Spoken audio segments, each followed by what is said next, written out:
যে সমাজে ধর্ষক জানে টাকা থাকলে বাঁচা যায়, ক্ষমতা থাকলে সব ধামাচাপা দেওয়া যায়। এখন বাজে ভোর 5:30। ঘুমাতে পারিনি এখনো। আমার মনে হয় না কোনো সুস্থ মানুষের পক্ষে একটা ছোট বাচ্চার গলা কাটা মাথা দেখার পরে স্বাভাবিকভাবে ঘুমানো সম্ভব। অনেক কিছু মাথায় আসছে, অনেক কিছু আসলে আমাকে জেগে ধরেছে। এই যেমন ভাবছিলাম যে কেউ শূকর খায় না, কেউ গরু খায় না, কিন্তু নারী মাংস সবার পছন্দ। আজকাল তো দেখছি শিশু মাংসের দাম আরো অনেক বেশি, তা সে ছেলে হোক কি মেয়ে। এই দেশে মলেস্টারদের ফুলের মালা দিয়ে বরণ করে বুকে কোরআন গুজে জেল থেকে ছাড়িয়ে আনা হয়। কন্ডোমের ব্র্যান্ড অ্যাম্বাসেডর হওয়া ইনফ্লুয়েন্সার আজকাল শরিয়া আইন চাই এই দেশে, যার পুরো লাইফ শরিয়া আইনের সাথে সাংঘর্ষিক, টোটালি কন্ট্রাডিক্টিং। আমি কিছু তথ্য বলি। 2025 সালের প্রথম 7 মাসে শিশু ধর্ষণের রিপোর্টেড ঘটনা প্রায় 75% বেড়েছে।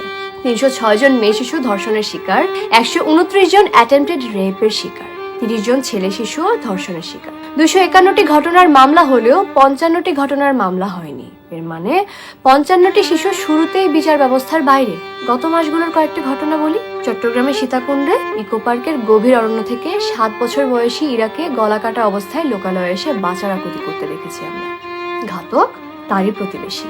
আমরা দেখেছি নেত্রকোনায় 30 কেজি ওজনের 11 বছর বয়সী শিশুর পেটে 8 মাসের বাচ্চা, যার এখনো পিরিয়ডও হয়নি, ধর্ষণ করেছে তারই মাদ্রাসার হুজুর।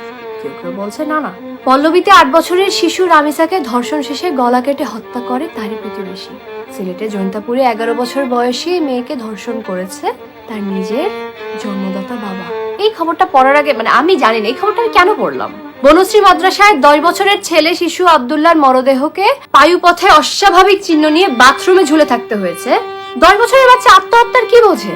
নাকি ওরও পর্দা করা উচিত ছিল? হাফ প্যান্ট পরেছিল। সমস্যাটা কোথায় তাহলে জানেন? সমস্যাটা পুরুষতান্ত্রিক ক্ষমতার দম্ভ, বিচারহীনতার সংস্কৃতি, শিশুদের নিরাপত্তাকে অগ্রাধিকার না দেওয়া।